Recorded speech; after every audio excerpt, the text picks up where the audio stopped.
But hey, enough of my yakking. What do you say? Let's boogie. You're listening to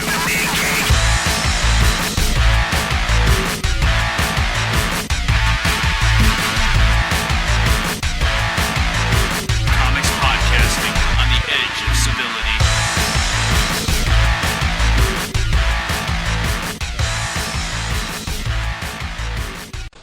You ready to talk shit, my man? Always. Of course you are. It is where I live. Good evening, kids. This is episode 85 of the Mean Geek. Comics Podcasting on the edge of civility. Big numbered episode. Yeah, which means it might be 85, it might be 86, it might even be 84.5. You don't know. You have to look it up on the website to make sure. I know you iTunes bastards are just hoping it'll pop into your iPod and just magically appear one day and then we'll make you laugh somehow and some kind of horse shit like that. Like I'm some sort of fucking performing monkey. Well, that's really precisely what you are. I mean, Well, shit then. monkey covers you pretty goddamn well. So I was reading about I read Action Comics. Right. And I saw the panel that everybody was losing their fucking gourds about, where Superman gets caught in an explosion, and the only letters in the word bubble was GD. So, Morrison says, right, that it's just a little weird sound like, good. Yeah, see, that doesn't fucking work. Yeah. And I personally read it as GD, which, you know, any right-thinking swearer would know is goddamn. Goddamn the pusher man. Yes, it is.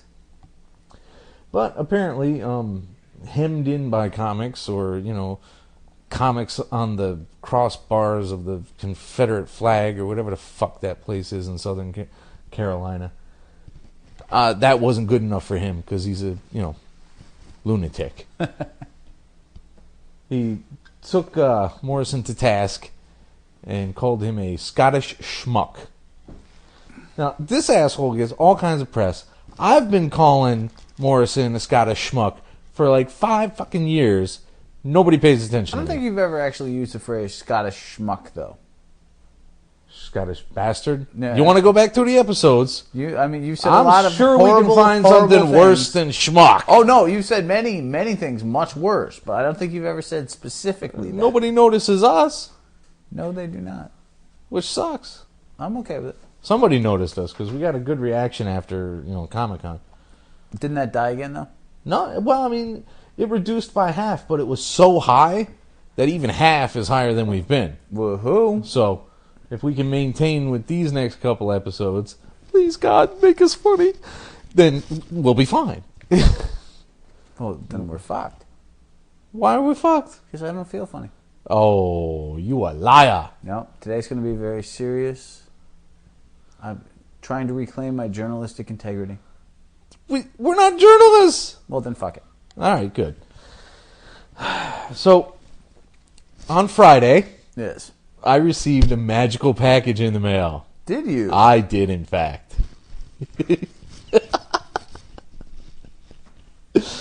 I received 9 wondrously high technology discs of Star Wars Blu-ray. Star Wars Blu-ray. Which Because I buying actually, 7 editions of the same thing just isn't enough. 40 hours of extras. Deleted scenes that weren't on any of the other discs. Now that I've got them totally copied, I sell off the original. Who gives a shit? Not like anybody else in the universe isn't doing that exact same thing, right? But I watched them in alternating order, right? So I started with A New Hope, Right. which was the real number 1. Right. And then I went to Phantom Menace, the fake number 1. Right. Or, as many of us like to refer to it as, the Bad Dream number 1. There it is. And then, back and forth like that. Except I didn't get to Jedi yet. No. Not ready for Blu-ray high definition Ewoks? No, but I am ready for that Blu-ray high definition blue Twi'lek dancer chick. Oh, of course you are. Oh, blue chicks are hot, man. There's a sentence you hear every day. And you've also got From Blu-ray, me, you do. Blu-ray high definition gold bikini. So you'd Yes. think that you would have gone to that one first, really. Well, you got to do things in some kind of realistic order. You can't just jump right into the puritanical shit. You got to have a little, civilization, not civility. There it is. So, there's a couple things that I really dug. Jake Lloyd in high definition. You all about that? No, that was unacceptable. That's still just not fucking happening. A New Hope, right? Yep. I've heard of it. Absolutely shockingly beautiful. Oh, cool. Amazingly crisp and clear and sharp and vibrant. It's so vibrant. Everything just jumped right the fuck out. I never knew there were green highlights on Luke's fucking helmet in the X-Wing. I did not know that. Exactly. See? Yeah. Because everything else is shit. And then there's Blu-ray. Well, I mean, if you listen to Best Buy, that's how it works anyway. I do not own a single Blu-ray. Aside from Star Wars, I only own one other. And you can guess what that might be. Quickly, dead air. I'm trying to... Debbie does... No. It's not a porn. What is it? Dark Knight. Ah, of course. My That does make sense. name is Rev. I've completely forgotten my partner's proclivities. Oh, no, I haven't. Although you were close on the... Anyway. Moving the hell on. Staggeringly clear. I mean, I was mouthed agape the entire time. Until the first change. And the first change was Han and Greedo now shoot simultaneously. Come on, I'm waiting for it. I just don't... I don't get the recreating. Like the whole E.T., let's take out the shotguns and make them flashlights. Now, there's another bit of news there. Steven Spielberg was at some kind of symposium or press conference or something and actually expressed flat-out regret for doing that. He says, in retrospect, I know I bowed to pressure from, forceful parent groups, and it was a dumb thing to do.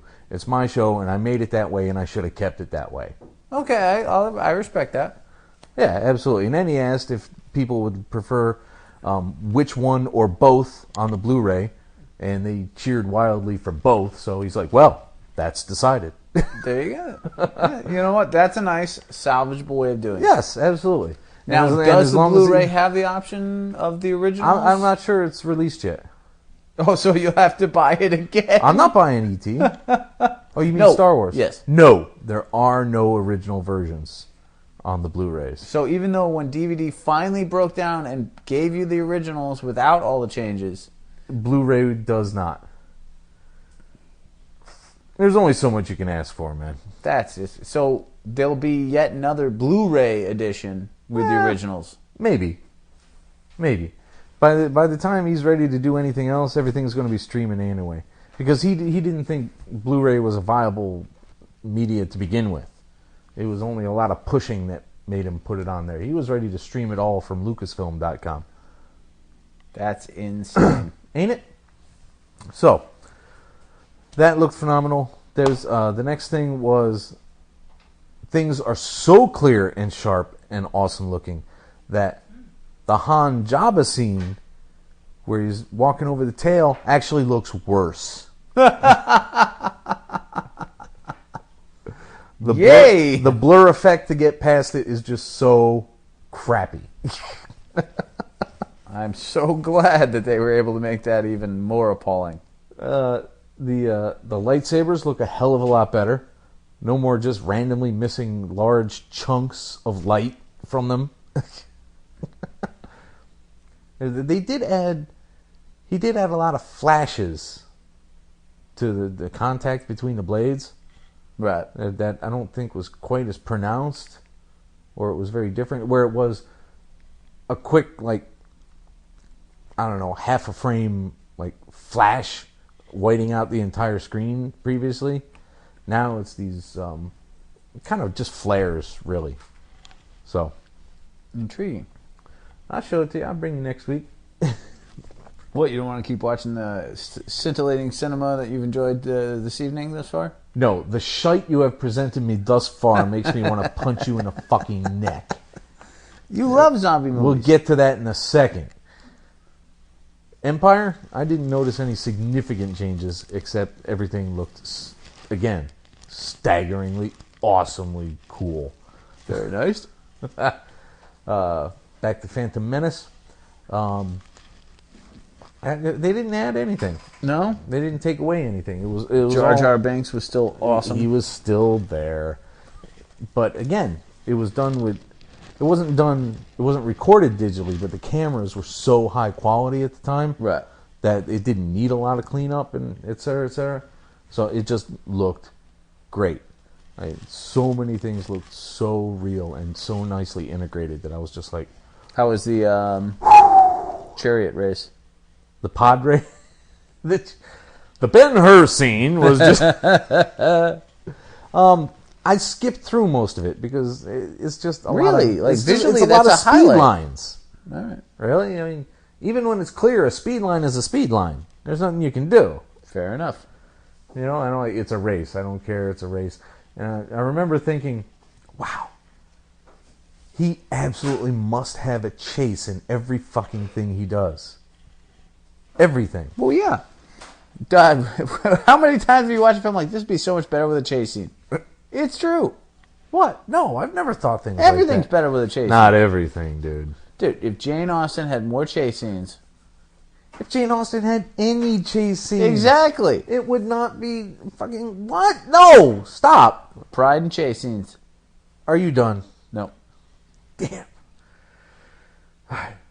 Why is that weird Japanese chick wearing a derby in the middle of a post-apocalyptic world? And I don't know, putting it but on she there? gave it to a statue, which is very sweet, and a snail. Ew. A snail on a statue's head. That's insanity. By the way, kids, we're watching Assault Girls because the Rev has nothing better to do in this universe than to torture me with poor cinema. Yeah, kind of. Very little else to do. Hey, you know... Did that snail take a shit, or did that climb all the way up that head? Is that a I slime have trail? no idea. I am not into the privy details of the snail's bowel movements, thank Jehovah. Don't eat the snail, dude. No, he ate the snail. That's uncalled for. Shell and all, man. That can't... Oh.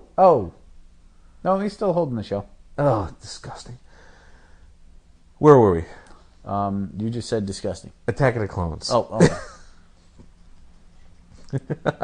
That one was shot fully digitally. Oh, okay. So Cleaner than ever, even though it was always sharp. Somehow they made the integration with the CGI clones and everything else a fuckload better looking. nice.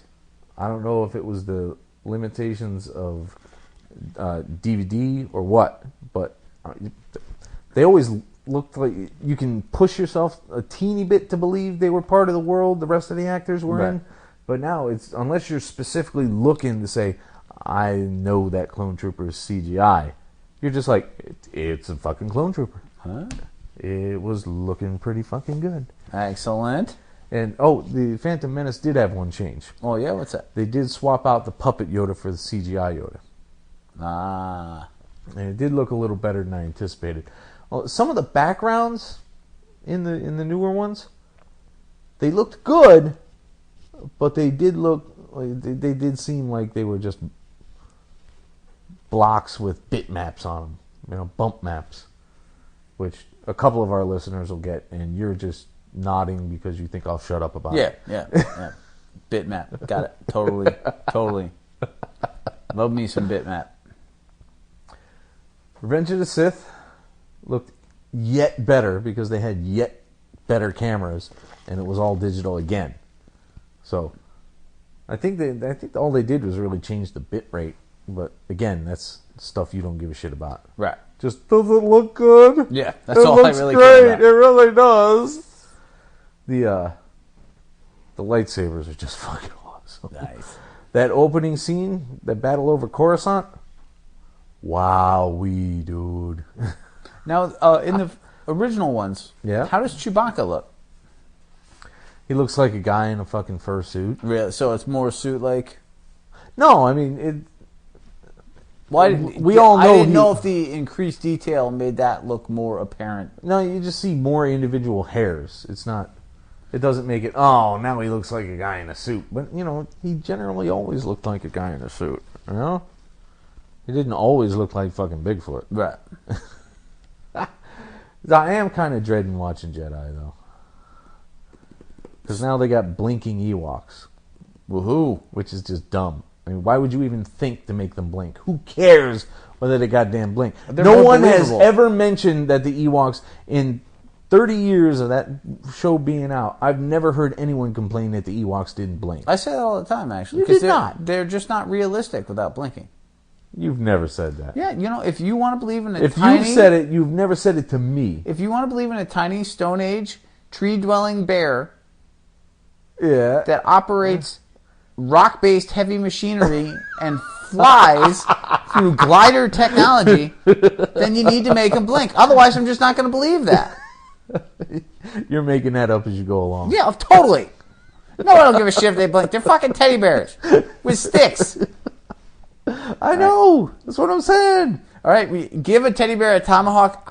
I'm not going to take that seriously. I don't give a shit if it blinks. All right, it could have a bowel movement. I'm going to find it equally stupid. I don't know what else they've done. I've tried not to read too much into it. And Yeah, I'm surprised. And just be surprised. Your norm is usually to do some rewatch them all and then rewatch them in Blu-ray.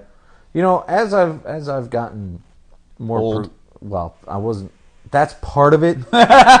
It absolutely is. I'm not gonna lie.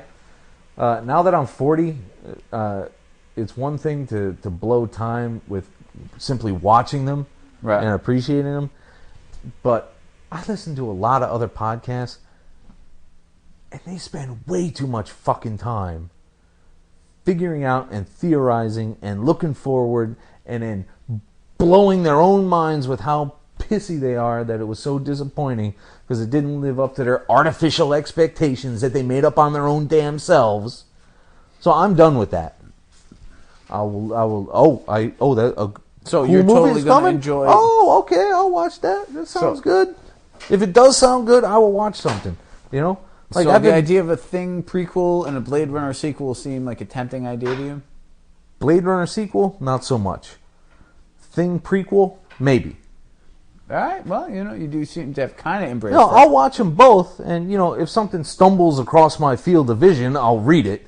But I'm not going to be sitting there stuck on forums going, well, they said it was 100,000 years ago, and you know what happened 100,000 years ago? This happened 100. I wonder if they could tie it in with like fucking Neo. No, not doing that. Wow. Is that actually what happens on forums?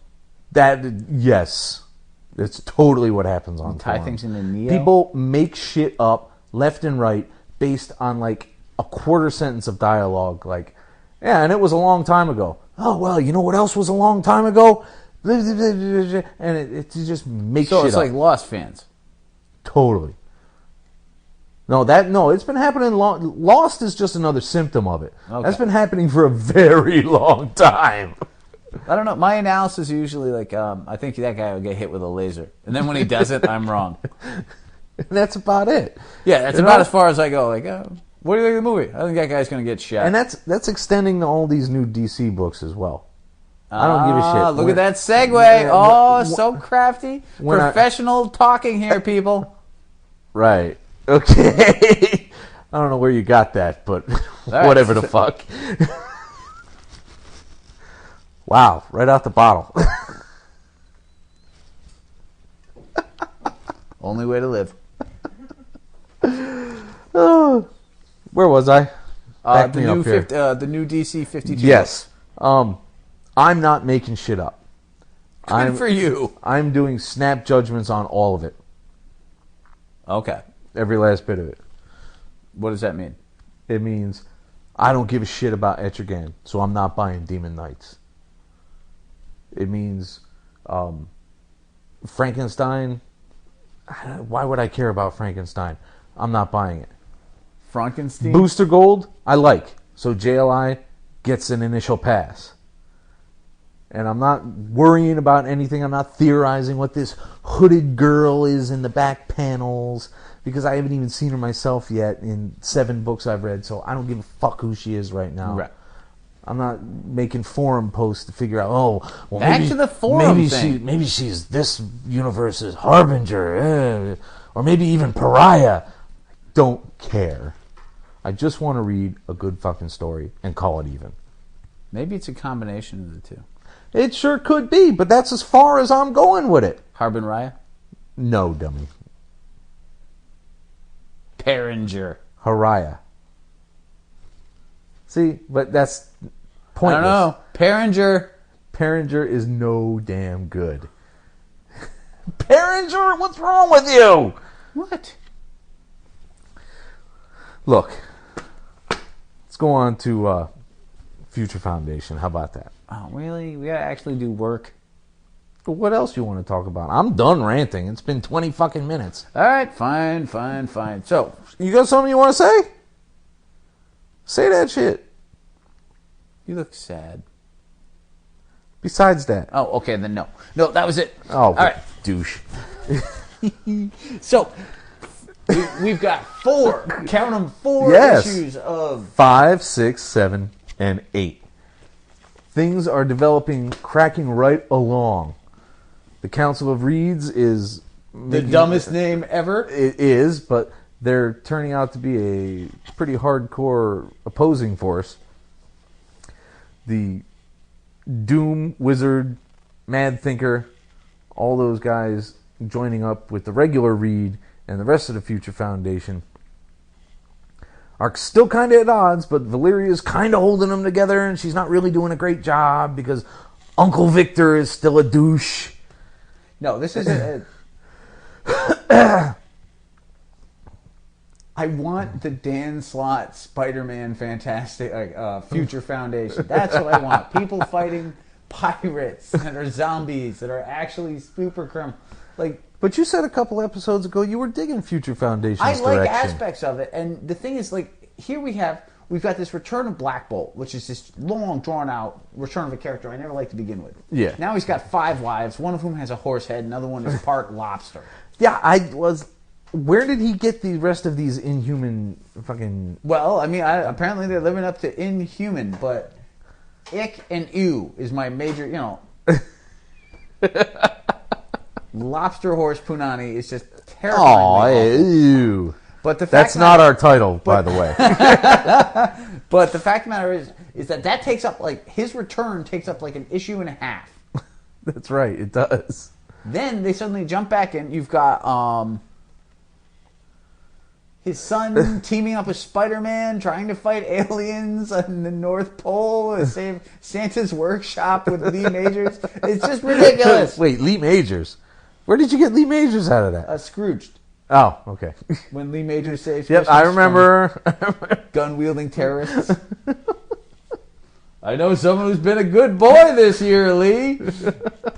Yeah, I made a Scrooge reference. Fuck you.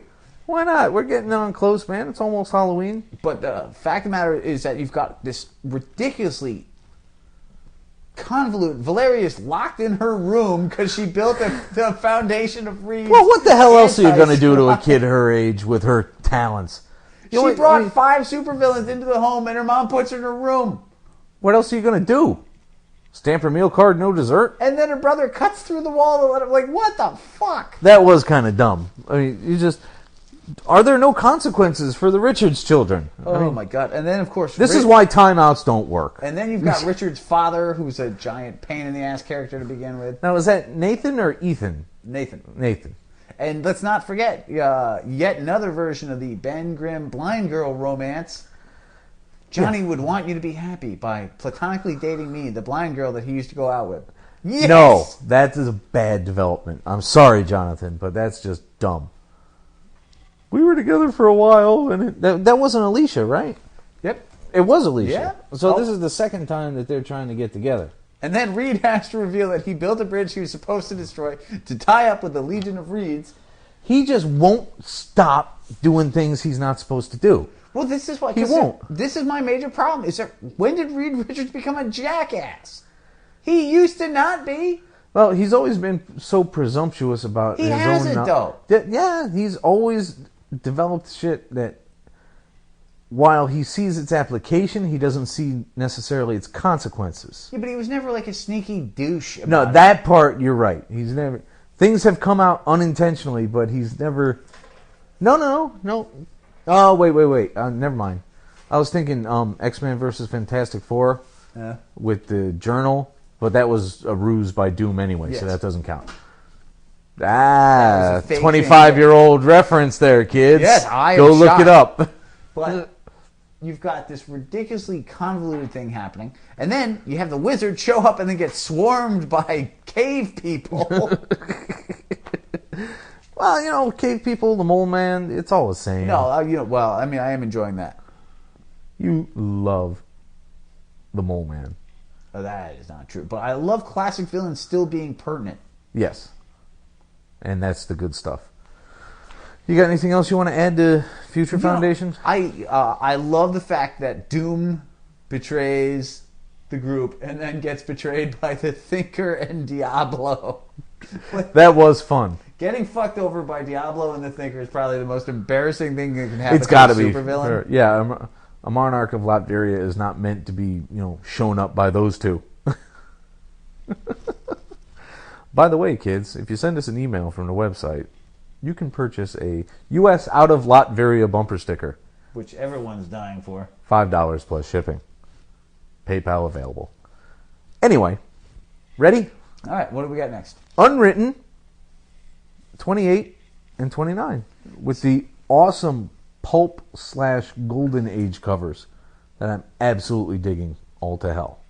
No, so this is a continuation of the Tinker storyline. Right, where Tommy's dad Bangs a comic book artist. who is posing as a male comic artist so she can get published to begin with. Right. Yeah, that's the 40s, baby. Yep. Then he murdered. What do you mean a dame can't draw? What are you talking about there? So because the Tinker because comic books are becoming a viable medium, and the Tinker is becoming so popular, They he's are sent now- to defuse yes. the situation, which he does by falling in love and hooking up with the comic book artist. Apparently, Tommy's dad, for all of being a genius, does not understand the meaning of the word diffuse. So Pullman, who is seriously unpleasant, shows up to change plans and remind him, you're supposed to be killing people. Right. Which Tommy proceeds to do, Tommy's father proceeds to do by killing the man who's pretending to be the artist for Who's the the woman he's now pseudonym banging. for the... Yes. At which point Pullman shows up and goes, this is a dumb plan, and you're not fooling me, so I'm going to frame the woman you're banging as the murderer of the guy you just killed. But... Next time, just kill him and keep your pants on. Direct quote. At which true. point, Tommy then figures out, oh my God, they have another son. I've got a stepbrother. And then gets punched in the face by the fictional character, the Tinker. By the way, in no way am I convoluting that or saying that anything other than accurate. That's what fucking happened. Well, I was going to say a couple of things, but, you've covered it so effectively. I don't know what the hell else to add, except I dug it. Yeah, it's a great book. It shouldn't be, but it's a great book. Well, there was the part about the gaining the publishing rights through the pseudonym, because nobody ever knew anything. All the funds and rights were being funneled through the guy. So once he signed it over with his own name, which all the contracts were in, she is completely cut out of everything, and it's all going into the organization. Oh, the horror. That's kind of clever, really. No, there's so many clever and interesting things happening in this book. I can't urge people enough to keep reading it. Good. I appreciate that, and I'm with you every step of the way. Or something.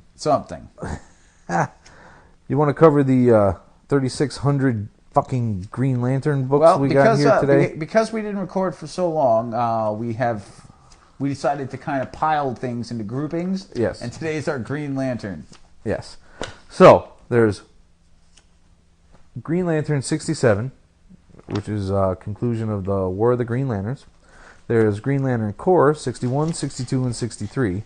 There's Emerald Warriors 11, 12, and 13.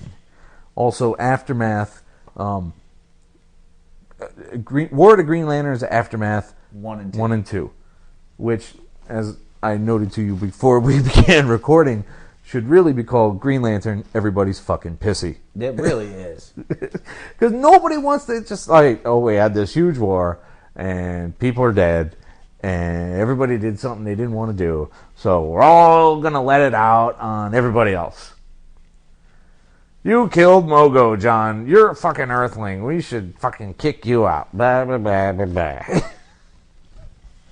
All right, so... And then even Kyle is kind of on his side in a left-handed compliment kind of way. He's like, you're a douche. We could have done it. You were wrong for killing Mogo, but you're my friend, so I'm going to back you. Well, maybe you shouldn't be my friend. Well, fuck you then. And he flies off. Well, he's got his own problems. His girlfriend hates him because he lied to her about her being the love of his life, which is not a good thing to lie about. Never a good thing to lie about. He's too busy being in love with his dead girlfriend, Jade, who's now no longer dead, opening up all new doors. Rapture! So the end, let's start with the end, which of course is Hal Jordan, breaking it down to very key points. Getting his Kills ring Cronut. ripped. Kill who? Kronar, the road guardian. Krona. It fucked me all up there. I didn't know what you were talking about. Kills Krona because there really isn't anything else to do. He's got all the other emotional rings on his fingers. He's about to go apeshit and destroy all of Oa. Let's not forget the key point. Kyle draws, and this is not a key Kyle point, draws the rest of them out of the Book of the Black. which doesn't make a lick of sense. He drew them escaping, and it was made real by the power of the will of the fucking hope and passion of rage. I don't know. All right, but they're out of the book. Sinestro. Now, a couple key things happen here. Atrocitus has a hole in his chest that the red ring covers to keep him alive. Right. This is presumably a result of Krona, which is part of why he's so fucking angry. The Indigo woman is... Indigo 1. Yes, is screaming for Abin Sur and is in no way a calm, happy person until the ring comes back on. And most intriguing, well, second most intriguing, the orange guy has no name. Larfleeze doesn't have a name anymore? If you go look at the book. When they're pulling everyone's name up, it says unknown. Oh, yeah, And that's he's right. begging That's not right. to get I the ring remember back. that. Avarice locked. Fear locked. Hope locked. Overridden. Oh, bloody oh. So there's a whole lot of interesting things. But the number one, of course, is the Sinestro twist, in which Sinestro is so pissed off that the Green... Yeah, he's not fucking happy about that at all. Green But Ring is like, fuck it, you'd be a great Green Lantern. You're angry and... yeah, but because, as they said in this very issue, Mogo was not there to leaven the choices of the rings themselves. So they went strictly on the one criteria they were certain of, lack of fear. And there you go. So Sinestro and Jordan team up, resulting in the death of Krona, at which point the Guardians are like, Jordan, you killed the Guardian. Despite the fact that he was tormenting and torturing us, you're out of the Green Lantern. Yeah, that's one thing I just... John's... I'm sorry, Jeff, but that doesn't make a lick of fucking sense. I know they're strident. I know they're idiots. I know they're cold and calculating. I get all of that. But the math was, kill Krona or lose Oa. But the thing is, what Johns is going for here, in my belief, is that the Guardians were so defeated by this that they don't really entirely know what they're doing. Well, I can follow that too, but... They're in panic mode for the first time of their entire life. And the fact of the matter is that Jordan showed that they could be killed by one of their own creations. Yes, and they were freaked the fuck out by that. So they got rid of Jordan. I can see it to an extent, but maybe throw him in a science cell for a while and figure out how it worked. I can see a lot of tense conversations through the science cell doors about this. Well, I mean, they go their own way because they still have to deal, and do creepily throughout all these issues, with Ganthet. Yep. They've got to deal with Kyle. They've got to deal with Bodega. Like, there's a whole lot of fucked up shit in the wake of this storyline. Because it's not like the last 8 Green Lantern storylines have nicely resolved all the fucking strings that are hanging out. No, this is like Claremont level confusing. It is, dude. So then you go to Green Lantern Corps, where John Stewart is being stoic and sad about his angry lifestyle choices. Like, I killed yet another planet. Woe is me. I've got a newbie that I need to help, but she's pissing me off. But it also opens up. Here you've got one of all these random people that got rings, and then went berserk under Krona's influence, however you want to say it, and slaughtered everyone. Are now having to deal with the aftermath. And so the newbie's like, well, if I can respect John Stewart, who keeps killing planets like they're fucking Tic Tacs, It's like they're Tic Tacs. maybe I can find a way to live with myself. Killing planets like they're Tic Tacs. Is that our title? Who knows? I'm just getting started. Who knows where I'll go from here? And then we end up with a Boudica-centric episode, which kind of bored the shit out of me. But Well, I mean, they're just trying to do what they're they're showing. trying to wrap it up so they But- can get to 52 #1. It's true. They're doing more one-shots, but they're also doing something which is intriguing, which is that all these people are flawed in how these things went and how they feel about being lanterns. But when the call comes, they all step up anyway. Right. That's what happened. I believe you. So now, so that takes care of 2 of the 3. Well, 2 1/3, really. No, Right. no, 2 of 3, because Yeah, the other the issue- 63 is just tiny little spotlights trying to wrap shit Yeah, up that's the one I and was build referring to. character. Okay, so that's what we have. So Green Lantern Corps is ending on the idea that everyone in the end is a Green Lantern. Yay! Thanks for clearing that up. Way to go, Corps! I'm not getting Core in a new 52, by the way. No? No. I got to cut it off somewhere, man. Phasing that out? Well, I've been spending a shitload of money on this little secret project that's almost ready to be released. And I know, absolutely. the web hosting fees and the tooth being ripped out of my very skull. Lots of dough being thrown around the last 2 months. Yep, and plus, several shows coming up. Yeah, paid for the show. Paid for all kinds of extra gas for the generator. Now with fucking Hurricane Irene running around, pissed me the hell off. So I can see that. Do you even remember what happened in Emerald Warriors? Oh, God. Oh, Lord have mercy. So Emerald Warriors is almost all one-shots. Yep. So you've got these little episodes.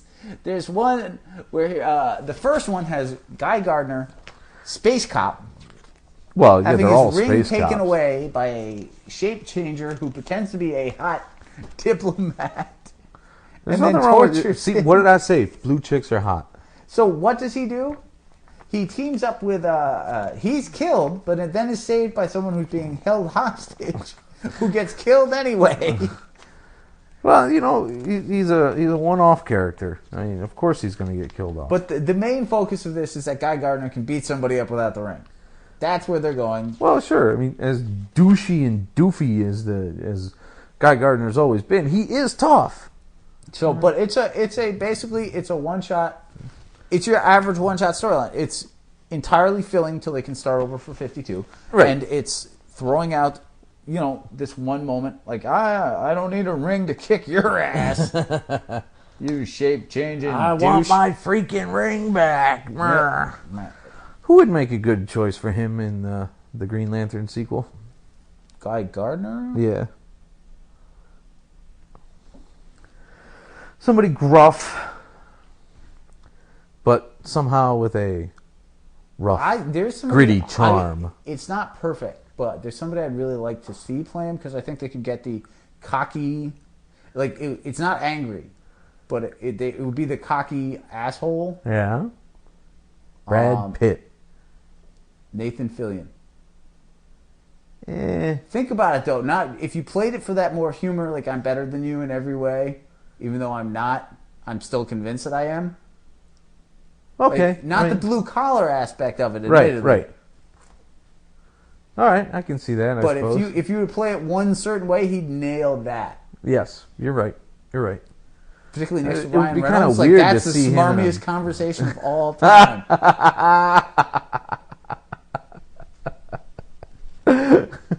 That's funny. Oh, and then we move on to, the next one, which I still don't remember what happened in this because it was so boring. So I take it Emerald Warriors also won't be making the cut.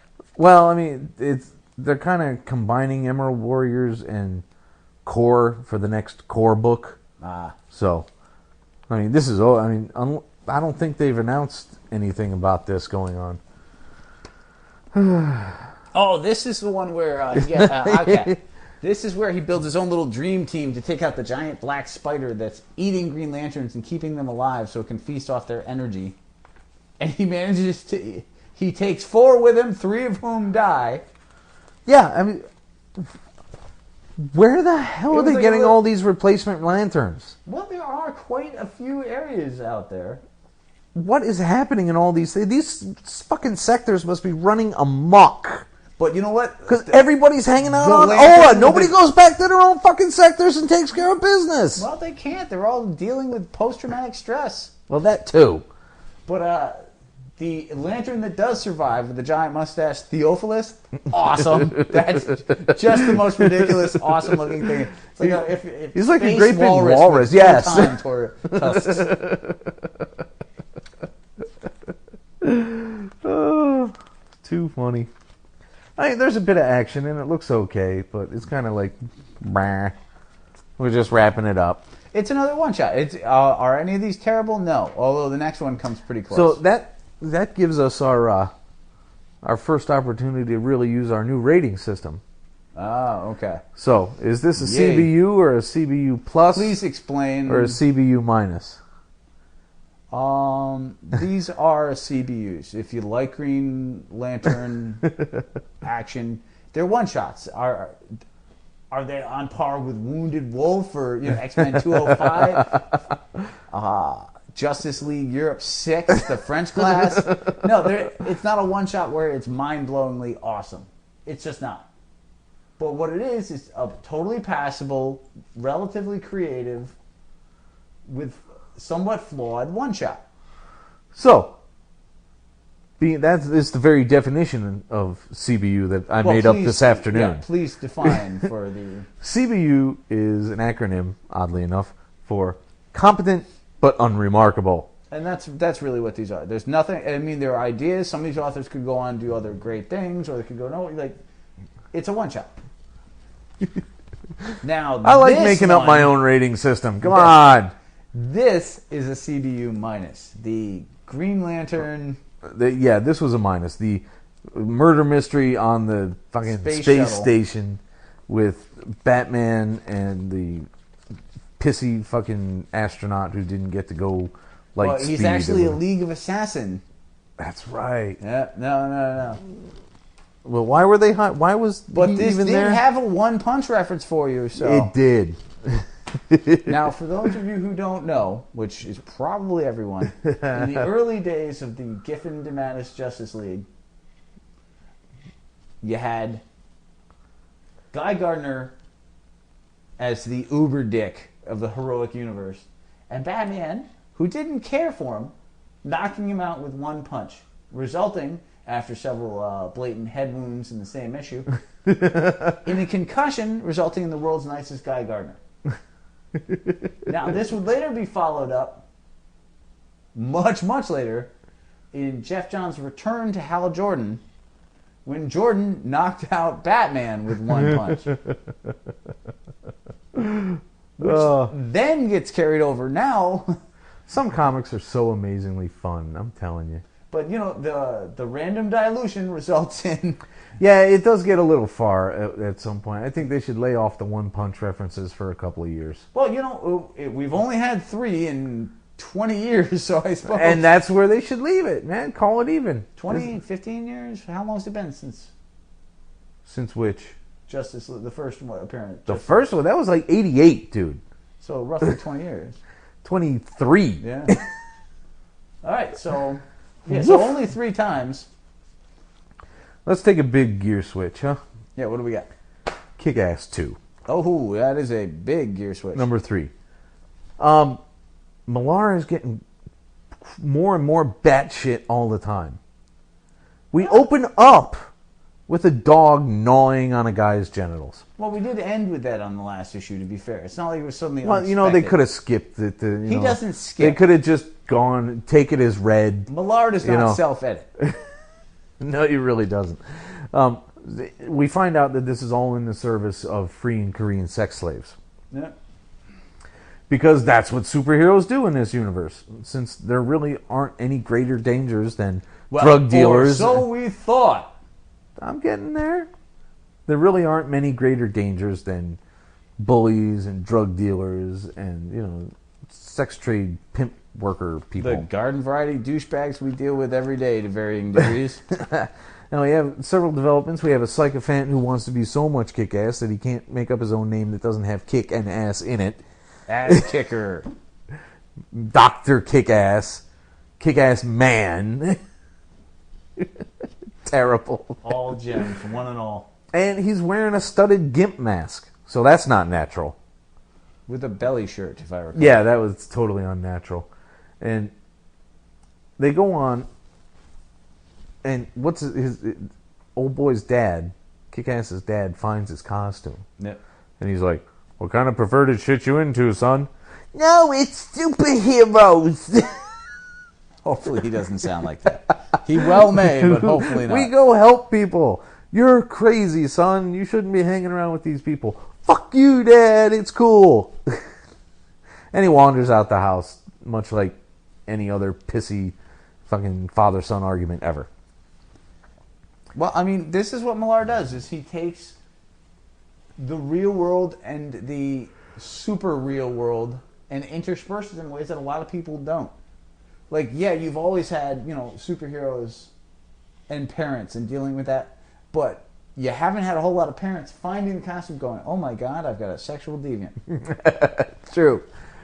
Which is a good point. I mean, he wouldn't just assume his son was going out rescuing fucking Korean sex slaves. No, if you found a Spider-Man costume in your son's bedroom, your first reaction is no, I would assume, an active fantasy life, but I wouldn't assume he was, like, putting out for fucking hustlers on the corner. Not if you didn't know who Spider-Man was. That's a good point. I thought we were actually talking about me. No, when you said, if you... Fine, but if you found a superhero costume in your son's closet. Yeah. Your just first thought found that I didn't buy for him. Right. Well, you know what? I mean, also, we do... it does take away from the fact that this kid is a known comic book geek. Creating a superhero costume wouldn't be the most shocking. It shouldn't have been. No. But then again, it is a scuba creepy, suit. Yeah, it don't. It look is latex, right. Fucking Millar. So then they bring in the crazy, Eastern Russian chick. Fucking was still wearing a CCCP fucking.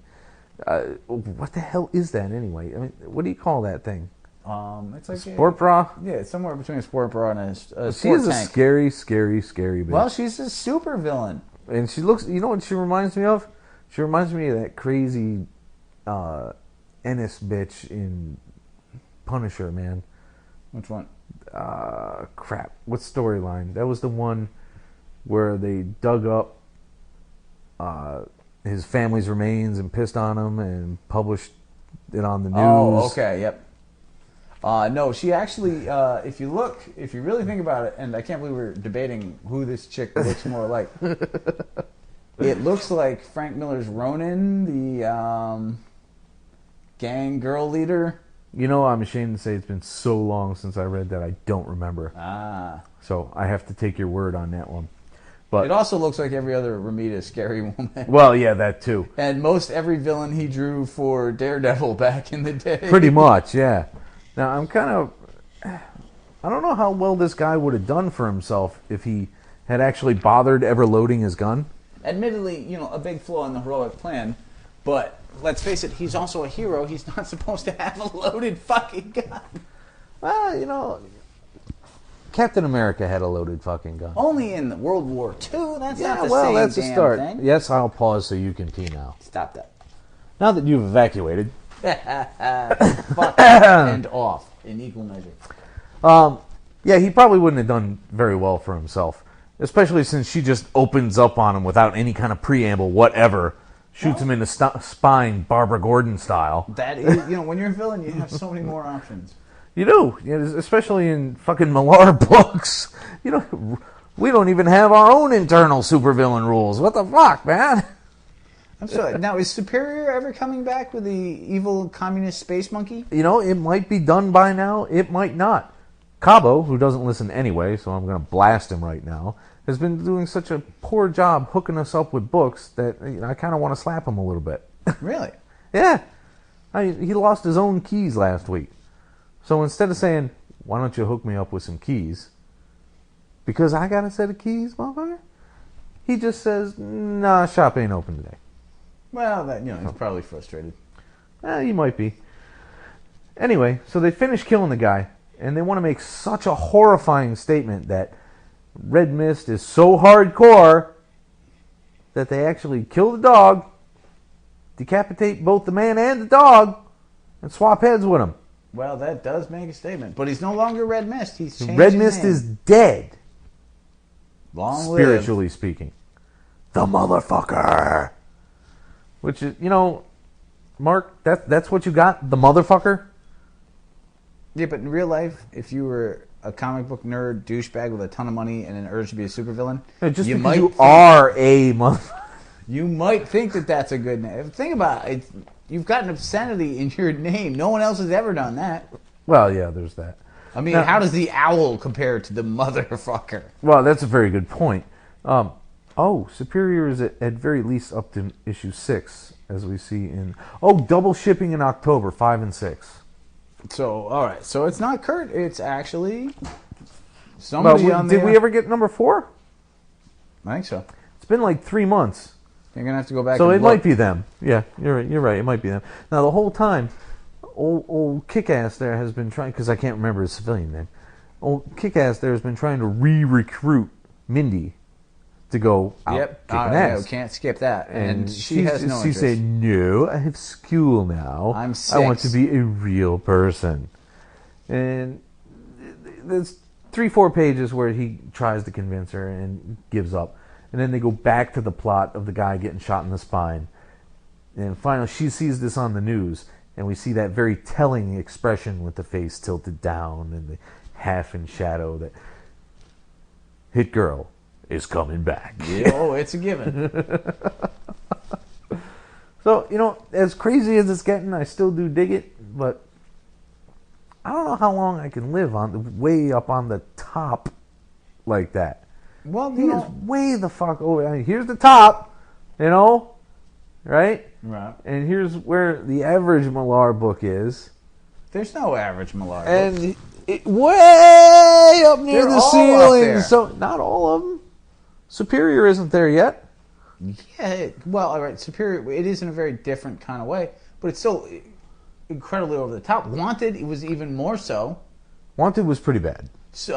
Nemesis was even more so. so. But Wanted was a lot tighter, and I think had a bit more of a point to it.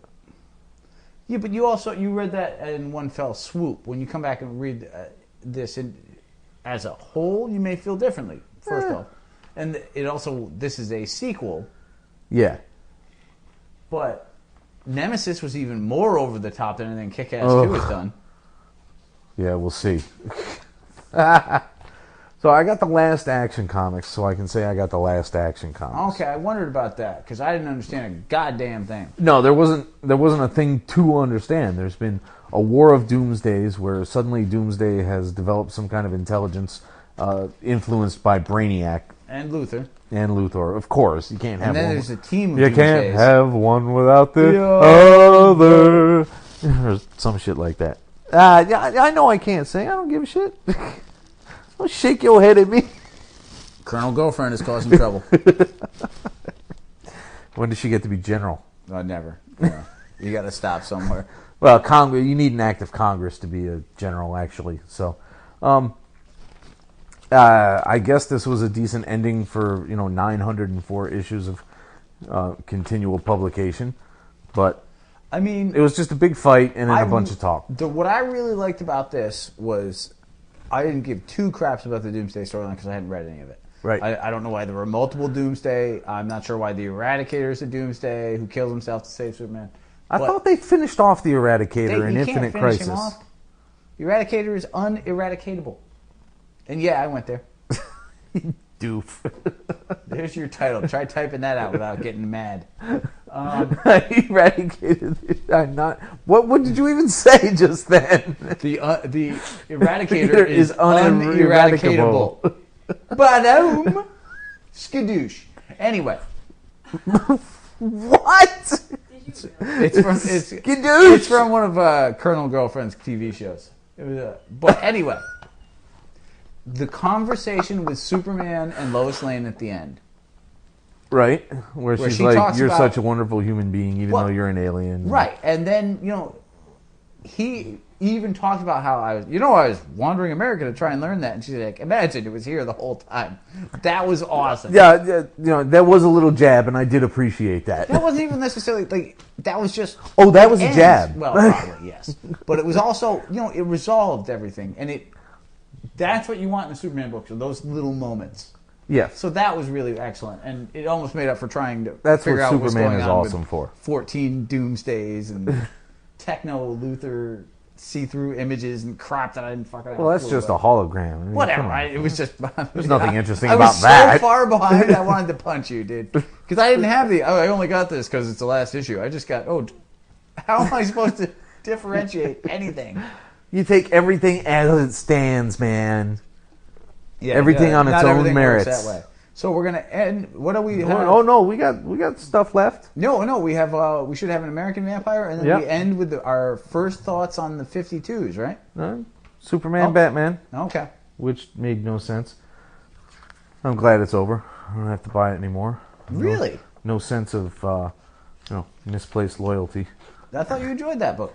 I did most of the time. I didn't like what Falkov had to say with it. Well, because it's... Now, it ended with the big Joker versus... Since you brought it up, we might as well do that. Oh, you did! Don't blame me. You have the Joker trying to kill Superman with a mallet. Well, what else would he kill him with? Well, it was Clark Kent, so he didn't know. Yes. And I really enjoyed Superman having to think to himself, like, can I take this hit? No, I would die if I were not me, so I can't be hit by this fucking mallet. Like, that was awesome. That was brilliant. That was clever. How often does he got to think like that? All the time. Yeah. Like, that gives us a little glimpse into there's a fat guy on my foot. I should look uncomfortable. Like he's got to do that kind of math constantly. I have not pooped in 24 hours. I should look like I have to poop. I should scrunch up and appear to need fiber. I should sweat uncomfortably in this elevator for no apparent reason, like everyone else seems to. Can he control his own sweat? I don't know. Who knows? He's fucking Superman. But he's post-crisis Superman. I thought that was like that made me so happy to have to sit there and mentally go, can I be hit in the head with a mallet and not die? No. Therefore, I cannot be hit with this mallet. And I like how he's falling through the air. Like, this is how everyone finds out. Is the Joker threw me off a cliff. Off a building, let me be fair. And now I have to reveal that I'm Superman so I don't not die next to the Joker. I don't buy that the Joker had a parachute just in case, though. He is the Joker. Like, you accept that he's prepared. He probably, in any given escapade, he's probably got 17 things on him that he doesn't use. Well, all right, I can kind of see that. But parachutes are big. Not in the Joker. It's probably a handkerchief and some string. Like, come on. Again, reality and comic book. Hello? Huge. Comic book. Yeah, okay. Remind me so much. Comic book, yeah. So then they go to this unethical guy and they beat him around the head with philosophically speaking and threaten to turn him in and get his journalism license the one revoked. before this. We didn't. Okay, so I'm not insane. All right, so apparently there was another reporter who was murdered, and the editor of a Gotham newspaper had given the Joker the addresses of these reporters to build the news to save the circulation of the paper. Yes. Wasn't that like a plot That point, is like a the worst fucked Bond up movie? plot, man.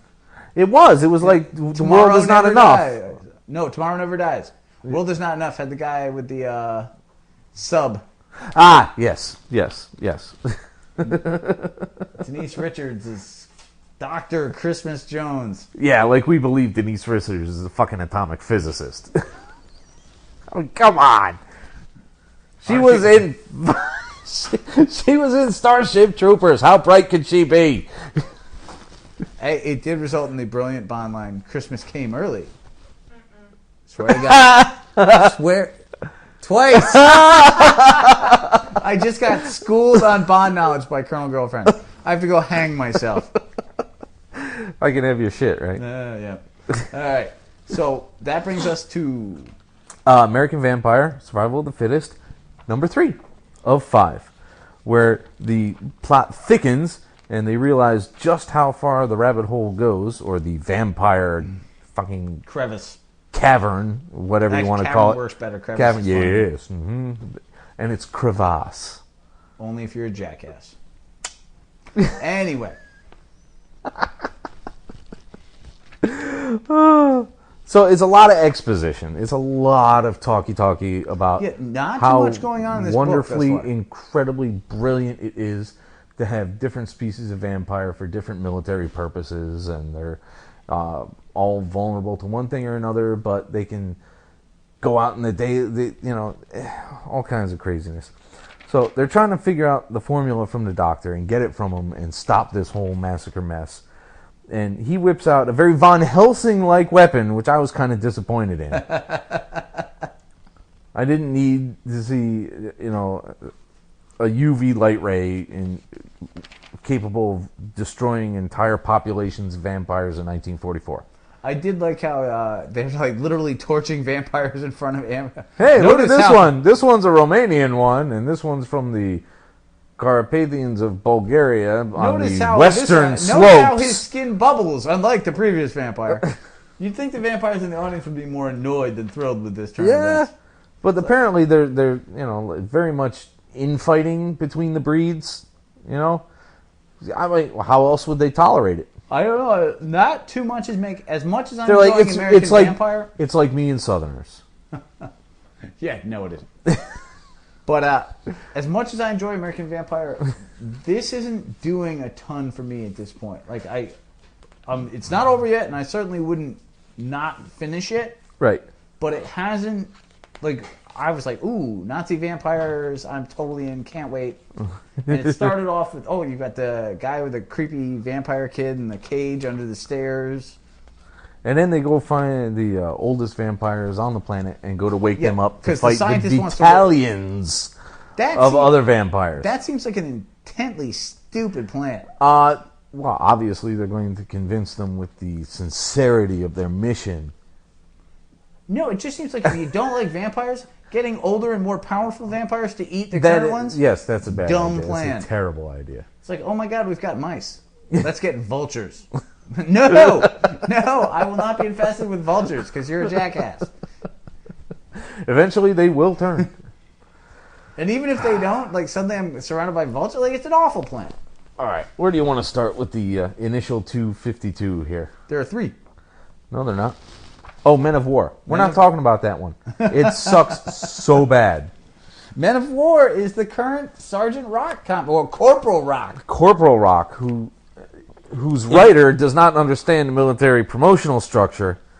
You don't just get offered a fucking promotion. You have to go for it, take boards, take tests, take leadership courses, and then maybe, if there's space for another sergeant, they let you have it. Can I just point out that this really wasn't a Sergeant Rock comic so much as it was a Sergeant Tomasi comic? Yeah, pretty much. That guy was a badass. And then they killed him. Teresi. Teresi. Yeah. I would have read a Teresi book. I was like, dude, holy crap. Let me, where are you? Guys are following me into a cave. I hear gunfire. There are no more guys in the guy cave. comes back. He's dual wielding. We're done. We don't need anything else. And then we went to a SEAL team to introduce the current version of Ice Cream Soldier in Iceberg. Yeah. And what was the name of the Indian guy? Sure Shot. Yeah. In Tracker. Does this feel at all like G.I. Joe as opposed to Sergeant Rock? It does. Yeah. It really does. Over specializing, crazy names. Just that one just bored the crap. It was an effort to get through that second That's story. a double negative PCP or whatever you were. CBU. Yeah, double negative. But I will say, the final splash page of the little girl suddenly having a giant bearded terrorist jump out from behind her in front of a well-lit window when they first saw her is it's like their shadow thief somehow managed it. It was terrible. Where the fuck was he hiding? Next to the piano crate. He wasn't. She's sitting there going, "Oh, help me!" And they're like, "Oh," and then suddenly a guy twice her size steps out from behind her. Yeah, it's bad. It was not. It would have been nice to have a straight up military adventure book. I'd have been down for that. That's why I got it. No. I love how you pull those things out in the middle of a sentence, so I have to stop and refute you.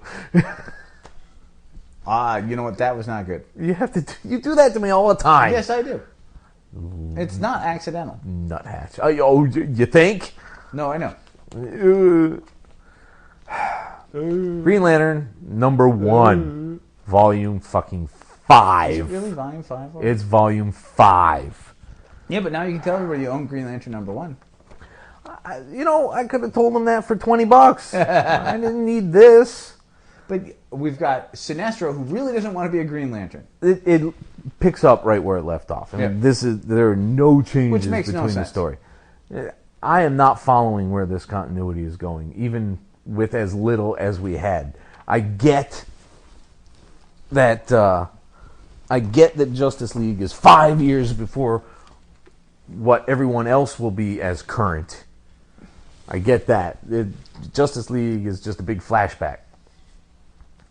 So, where are all these things happening? It doesn't make sense to me yet. But Sinestro is still a Green Lantern, doesn't want to be, so he's being tortured. That makes a ton of sense. They want to know. They want to know if he knows why the Ring chose him. The Guardians have gone berserk. The Guardians have gone apeshit. That shit fucking loco. They're scared to hell. I mean, it's just the further developments of the last conversation we had. Yeah. So there's not much. There is absolutely.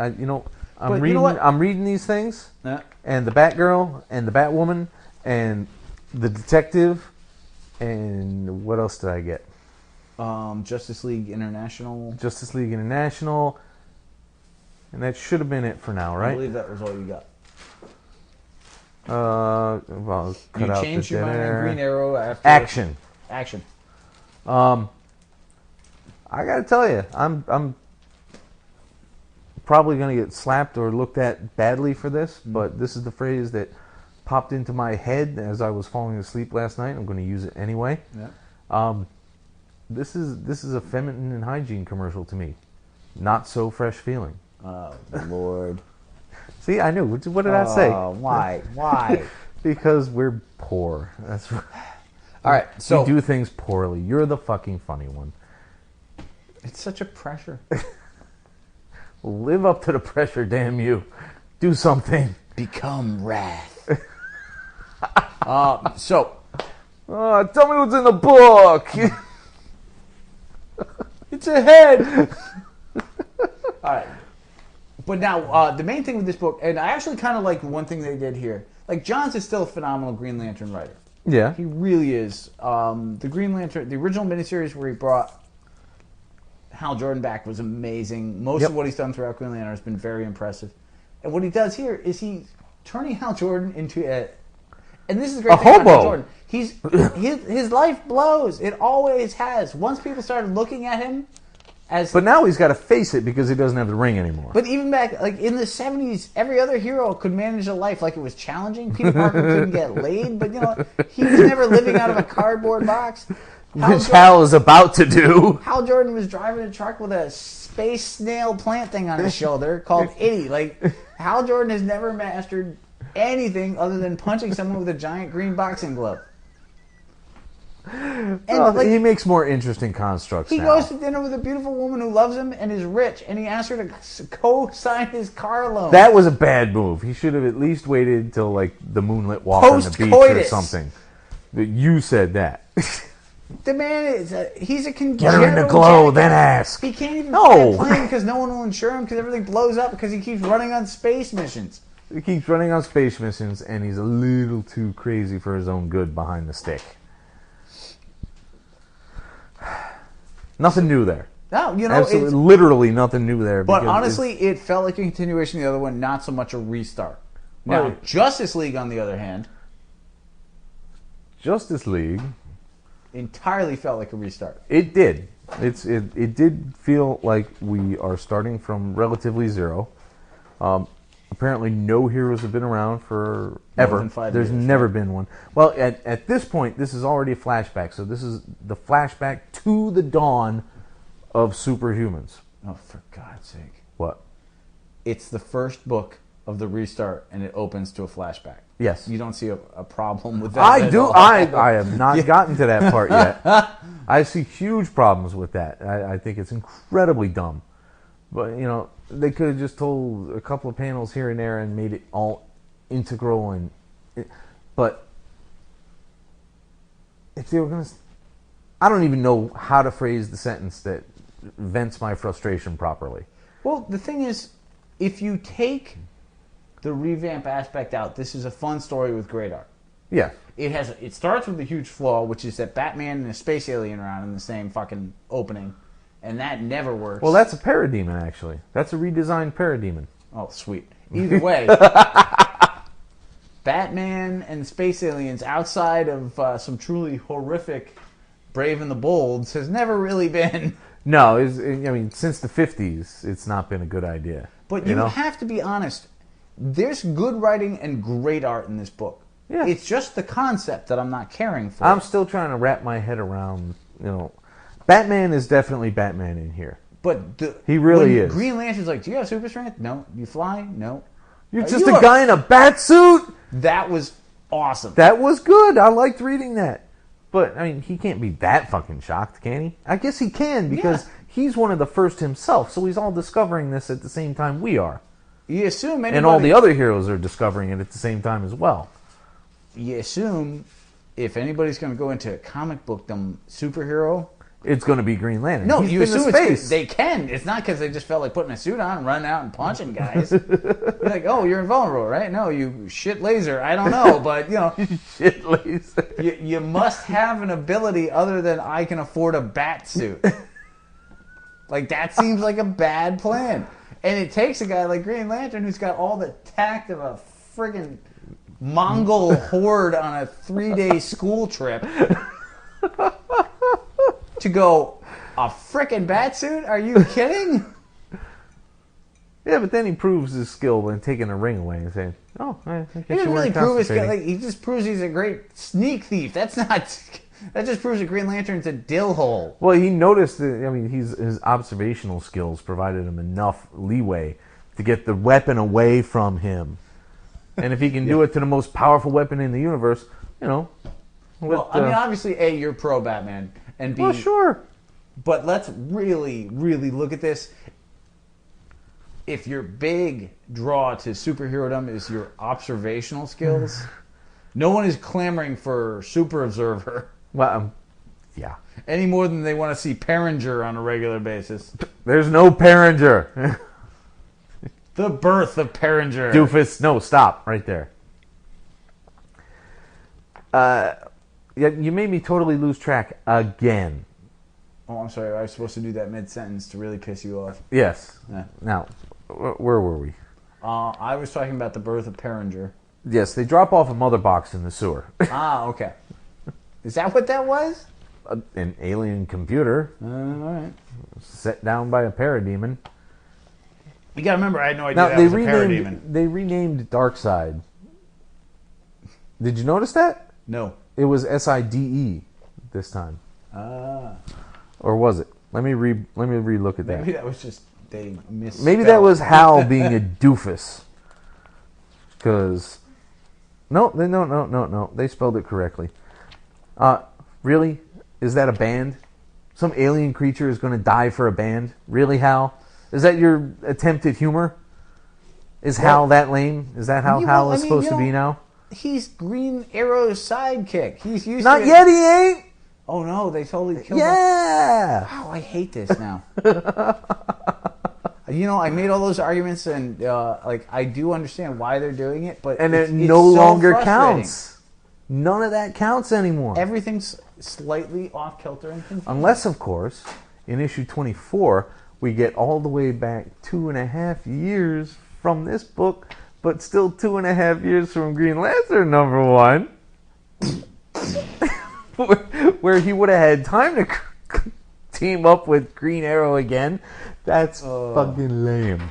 The awful thing, too, is they're starting this off and this is the big book. This is the pinnacle. I might know where you're going, and I've read it 3 times today already. Where's everybody else? No, why the fuck is Cyborg? Why Cyborg? I mean, they wanted variety and diversity, so they had to throw. It would have been better served by a black girl, but they threw a black guy in there, so they can say, "Of course we're diverse. Look." Oh God. Does anybody see Cyborg being on the Justice League 100 issue? I don't see him being in comics. I don't care about a football player with daddy issues. I don't. And that's what it was. No, that's all it was. Obviously, there's going to be some involvement. I was never a big Teen Titans guy, so Cyborg Neither was I. Has no sentimentality to me. So this is a huge leap of what the fuck for me. For somebody who really liked Teen Titans, they're like, it's about time Cyborg is getting his due. I'm not that guy. If the heckler were in there, I'd be the one going, yeah, that is awesome. Dude, the Creeper was mentioned in JLI, by the way. That's nice. He was a candidate that they passed over initially, which is probably for the best, really. Yeah. Not a team player. But as you'll see in action, in his very, very early days, Superman was a bit of a doof. And apparently, in this one, he goes from doof to douche. Well, he did kind of get attacked right from the get-go. Well, that was because Hal Jordan was being an arrogant little fop. And he's like, I got the most powerful fucking weapon in the universe. Ain't no alien gonna fuck with me. I think I just enjoy saying fop. Fop is a fine word for situations like this. Fair enough. Fair enough on fop? No, I'm just going to move away because it won't go away. I'm not good with these terms. Step back before you get back. I'm not good with these little flips of phrase like you are. Well, the Wu-Tang Clan ain't nothing to fuck with. Which is fine because you ain't Wu fucking Tang. I'm so not either. All right, but so last time you saw Tang, it was with a fucking astronaut. She was a lovely girl. Anyway. What's your point, really? No, I think that the art is phenomenal. The writing is very solid. There's some creative things going on, but this revamp... The characterization is kind of off-putting a little bit. Thing is, if they're already this half-assed in their revamp, where are they going to go from here? How quickly is this going to fall apart like a House of Cards? Or pre-Crisis imaginary story. But, say what you will about Crisis, is all the following writers lived up to it. Because they didn't change storyline. For a very long time, they lived up to it. But, what they did is they didn't change the past so much as remove aspects of it. Right. You didn't erase a marriage, you got rid of a character that didn't make a lick of sense. Right. And then, older people, you shunted off and just said, that's history. Yep. They're not around anymore. That's history. Until they decided to start screwing that up after 0 Hour and after and slowly everything slid back, but it took 25 fucking years for that to happen. This has a lifespan expectancy of a tsetse fly on a 5-day AIDS bender. Wow. All right, that was a crazy one, man. What the hell? Well, what do you want from me? I use tsetse fly a lot, so I went to an even faster. You do not use tsetse fly. Well, then I'll start. Either way. Great. I had to remind him of something like that.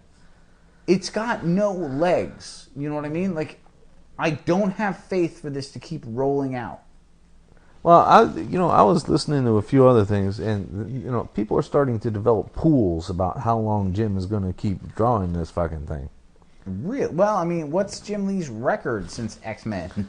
Unless it was a very specific project, 12 is about it. So I mean, he did Hush. Hush was 12, and that's where he went. But didn't he do the Superman one for Azzarello? That was 12 as well. For tomorrow? Yeah. See, so that seems to be his upper limit. But, I mean, Johns, we know, will stick on a book until someone cries mercy. Well, I mean, he'll stick on a Green Lantern, but you know what? The more you spread yourself thin, who knows? Oh, but it's not spreading thin. Anybody can do anything. Yeah, see? Suddenly the Bendis argument is flipping around on Johns, isn't it? I've always said, that's not fair. I've definitely said Bendis is spread out. The thing with Bendis is it was the frequency I was using it at that was bothering you. Is that what it was? Well, no. It's the fact of the matter is that most of his stories weren't spreading thin. All right. It's not that he couldn't; it's that he hadn't. Like the guy might have been rated 8 books, but 7 of them were awesome, and 1 was very good. Yeah, I guess. I am worried about it, but at any given point, anybody can put some crap up. I'll give it its go. At least they brought the Suicide Squad back. Don't talk about Suicide Squad. Why? We're not getting Suicide Squad. You promised. You can order that shit on your own. You promised. You've got $3.99. I do, but I go to a comic shop exactly never. I have it on tape. Ain't nothing stopping you, boy. You got the license now. That's true. I'll drive out there for Suicide Squad. That'll go over. I do have to actually get to the shop because you've got some Indiana Jones waiting for me. I do. A nice pile of them. And Century 1969 is waiting for you as well. League of Extraordinary Gentlemen. Oh, nice. Excellent. And there's an and? A Sergio Aragon book. Ooh. And there was something else, but it's not coming to mind right now. But anyway, now are you going to DC? Because even while they're doing this, you've also got all those DC flashbacks. I was thinking about the retroactives. That's it. I was thinking about those for the Batman and maybe the Justice League 80s or 90s. That doesn't make any sense because the good Justice League started in '87. Yeah, but they're doing a different Justice League for the '80s, so they need. Yeah, they're doing Detroit for the '80s, which I ain't fucking touching with your money. But no time for Vibe and Gypsy and Vixen and Sarge Steele. No, who graduated to just Steele. Yeah, well, wouldn't you? No. Well, I'd want a title if I had to be Steele. Well, how you get rank is obviously very different than you thought. So, are we done for the night? We're done. We're overage on today's, but it was good. Well, so, the only thing left is the outro.